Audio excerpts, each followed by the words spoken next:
This is how you do a TRX reverse lunge without the back leg.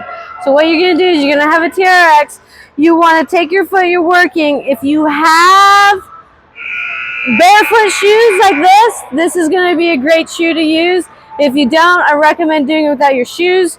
Or if you're trying to learn how to engage your feet properly, I'm going to show you how to do something with a band. And so then you want no shoes for that one. So you want to spread your toes as much as you can. Get that big toe out and down. And then plant your foot. Immediately you should feel the arch of your foot activate, and you should feel tension from the big toe all the way around to your heel. So that full foot should be engaged. So you're going to put yourself in a good position, spread the toes, grip the ground, the foot's engaged. And you're going to hold on to this. This leg, not involved whatsoever. The first thing you're going to do is you're going to initiate the movement by bending through the hip. So the hip goes back. That knee is never going to move from that position. It's not going to go forward. It's not going to go back. It's going to stay right there. So you pretty much are going to be moving through the hip. So I'm going to bend through the hip. I'm going to go all the way down. I'm going to touch my knee to the ground. And then I'm going to drive up through my whole foot and through my hip.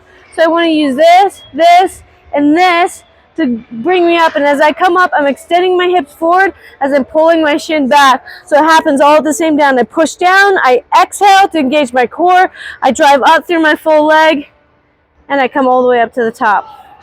So when you're doing this, it's really important that you don't feel this in the knee or in the quad, because I'm trying to have you learn to use your glutes, use your hamstring, and hinge properly, because this is going to convert over into a lunge. So if you're having a hard time doing a lunge, we're doing this to help you learn how to get this loaded rather than your quad. So spread the toes, grab the ground, you're going to hinge, barely touch. Again, it's like 20% in my hands, 80% in my leg, and I'm going to drive up.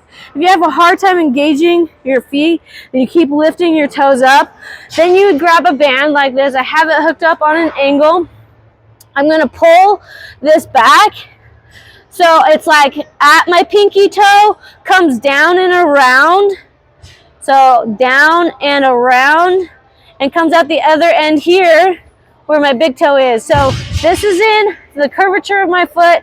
This is coming in through my toes, more so my pinky toes, and I gotta hold that in position. I can't let that band go. And then I'm gonna hinge, I'm gonna bend, I'm gonna touch my knee onto that ground, and then I'm gonna drive up. And you are probably gonna feel your foot start burning if your foot's weak. And that's okay. If it's going to cramp on you, you can obviously take a break. But that's how you're going to do that with foot engagement. And that's how you do a reverse lunge without the back foot. Again, key areas: we want to hinge, we want to load our glutes, we want to load our hamstring, and we want to make sure our whole foot is engaged the whole time.